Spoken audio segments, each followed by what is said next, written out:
तारड़ साहब ये बताएं, आपको क्या लग रहा है? अभी थोड़ी देर पहले बैरिस्टर गौर खान साहब ने फरमाया कि इनकी पार्टी के चेयरमैन जो है, इनका ख्याल है कि उनको बहुत जल्द जमानत मिल जाएगी। इमरान खान साहब के वकला ने उनको तकरीबन जो है ना बुक करवा दिया है अगले चंद सालों के लिए। अगले चंद सालों के लिए? और कैसे कराया है? वो जो डिलेइंग टैक्टिक्स होते हैं ना मीर साहब, हमें कहा जाता था ये बेवकूफ़ हैं, ये भाग भाग के नैब से ताउन करते हैं, एंटी करप्शन से ताउन करते हैं, वक्त पे जाते हैं, वक्त पे बाहर आते हैं, वक्त पे जाके जवाब जमा कराते हैं। इन्होंने क्या किया? इन्होंने डिलेइंग टैक्टिक्स अपनाए।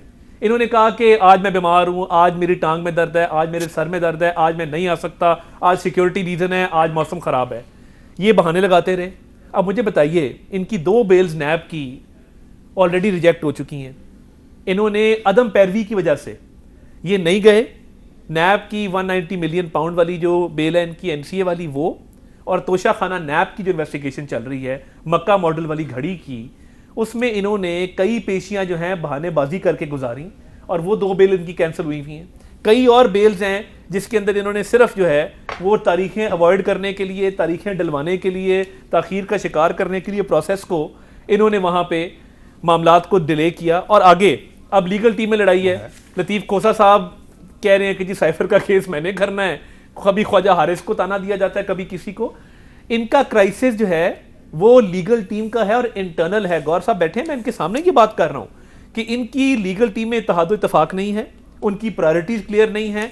वक्ती फायदे के लिए इन्होंने इमरान खान का लॉन्ग टर्म नुकसान किया। अच्छा, आपको याद है कि आपने कुछ दिन पहले लंदन जाने से पहले आपने हमारे शो में दुआ मांगी थी, अल्लाह करे सुप्रीम कोर्ट जो है नैब की तरमीम को उड़ा दे। बिल्कुल, तो वो तोड़ गई हैं।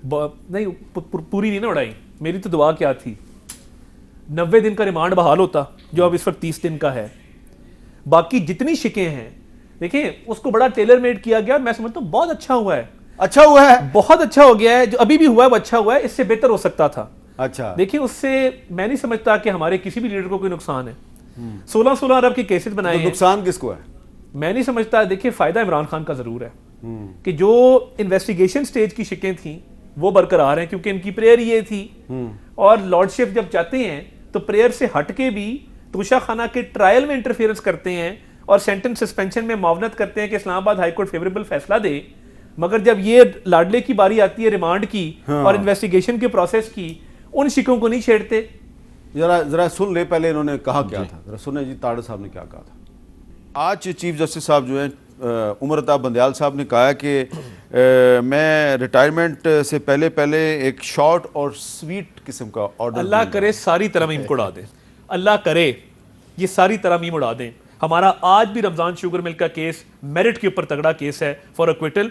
अगर ये उड़ाते हैं, फ़ायदा क्या होगा? सबसे बड़ा फ़ायदा, सारा पर्चा तो मैं आउट नहीं करता, मगर कम अज़ कम जो बिलियन ट्री सुनामी है, जो मालम जब्बा है, जो हेलीकॉप्टर है, जो फॉरेन फंडिंग है, जो 190 मिलियन पाउंड का केस है, जो तोशा खाना का नैब का चोरी का केस है जिसमें उमर फारूक एक गवाह है, ये सारे केसेस इनमें इतनी जान डाल जाएगी कि लाडला अगले 5-6 साल मुझे 12 नजर नहीं आता। तो ये तो बड़े खुश हैं।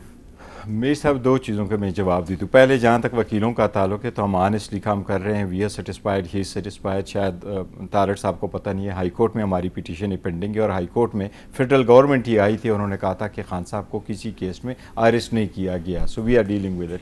जहाँ तक इस बात का बेल का, इंशाल्लाह ताला बेल हो जाएगी। This is for a fact. आप रिपीट कर रहे हैं कि बेल हो जाएगी? इंशाल्लाह ताला हमारी बेल हो जाएगी। मीर साहब उस केस में है कोई नहीं, वी सरप्राइज की जब उसको बेल नहीं मिली। लेकिन ये मैं आपको बताऊं, जहाँ तक ये कह रहे हैं कि नेब की तरामीम उड़ गई, मुझे इस बात पे ज़रूर अफसोस है कि ये जून में शुरू हुआ था, 53 हियरिंग हुई और बड़े लेट स्टेज पे इसको सेट असाइड किया गया। इसको होना चाहिए था एनआरओ की तरह, जिस तरह इफ्तार चौधरी साहब ने ऑर्डर फरमाया था कि ये होगा और जो भी कोई डिसीजन करेगा सब्जेक्ट टू दिस लॉ होगा। शायद तारड़ साहब सही कह रहे हैं कि हमें कोई फ़र्क नहीं पड़ना, ये बड़े स्मार्ट लोग हैं। मैं खान साहब के खिलाफ, पीटीआई के खिलाफ कोई ऐसा केस नहीं जिसमें करप्शन है। उन्होंने कहा मिसयूज ऑफ अथॉरिटी का लफ्ज इस्तेमाल हुआ है, कहीं भी नहीं लिखा कि आप 1 रुपए भी घर लेके गए। इनके उसमें भी ये नहीं है कि आप गाड़ी का कोई रुपए लेके गए। वो बिल्कुल इनके जो केसेस है नेब के, इनको क्या नुकसान हुआ? जितने भी नेब के केसेस थे वो वाकई दोबारा शुरू हो गए।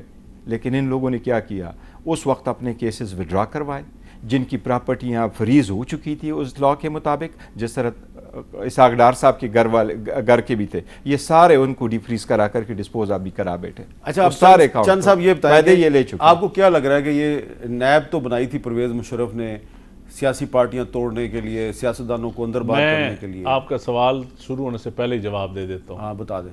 नैब को मैं तो एहतसाब का इदारा नहीं समझता, मैं समझता हूँ पॉलिटिकल इंजीनियरिंग का इदारा। ठीक है, ये तो सुप्रीम कोर्ट ने भी कहा है। मैं तो इस नैब को बिल्कुल मैं समझता हूँ, अगर आपने क्रॉस द बोर्ड करना है तो जिस दिन नैब में जनरल आसिम सलीम बाजवा का केस आएगा ना, उससे मैं समझूंगा कि नैब अब एहतसाब शुरू कर। आसिम सलीम बाजवा का केस आए और जनरल फैज का ना आए। फैज का भी आए, जजों का भी आए, साकिब निसार का भी आए। उन्होंने क्या किया है?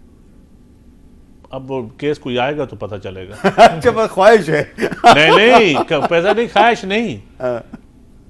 डैम फंड से ही आपको मैंने 1 लाख रुपया खुद डैम फंड में दिया। आपने दिया, मैंने उससे ज्यादा दिया। नहीं, मैंने 1 लाख दिया, मैं इसलिए बात कर सकता हूँ। जिसने दिए पैसे वो बात कर सकता है। हाँ। तो वो इसके ऊपर भी आएंगे बहुत सारे और हमने बिल्कुल बड़े खलूस के साथ पैसे दिए थे। हाँ, बिल्कुल खुलूस के साथ। हमें नहीं था पता कि बाद में वो कुछ भी नहीं होना उसका।